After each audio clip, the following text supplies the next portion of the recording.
Today's evening devotional. Stephen. And Stephen, full of faith and power, did great wonders and miracles among the people. Acts chapter 6 verse 8.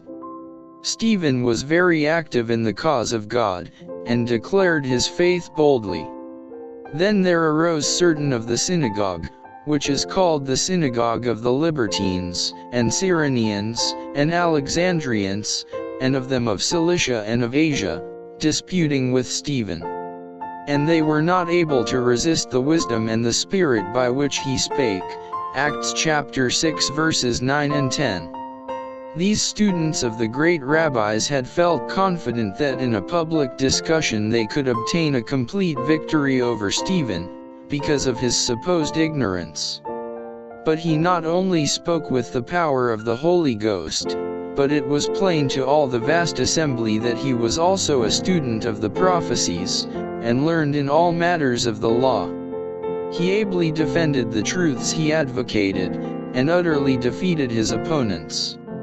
The priests and rulers who witnessed the wonderful manifestation of the power that attended the ministration of Stephen were filled with bitter hatred.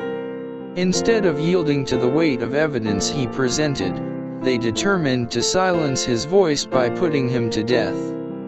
They had on several occasions bribed the Roman authorities to pass over without comment instances where the Jews had taken the law into their own hands, and tried, condemned, and executed prisoners according to their national custom.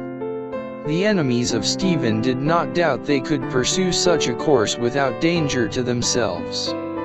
They determined to risk the consequences at all events, and they therefore seized Stephen and brought him before the Sanhedrin council for trial. As Stephen stood face to face with his judges, to answer to the crime of blasphemy, a holy radiance shone upon his countenance. And all that sat in the council, looking steadfastly on him, saw his face as it had been the face of an angel. Verse 15.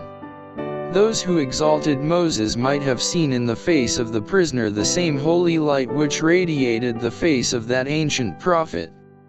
The Shekinah was a spectacle which they would never again witness in the temple whose glory had departed forever.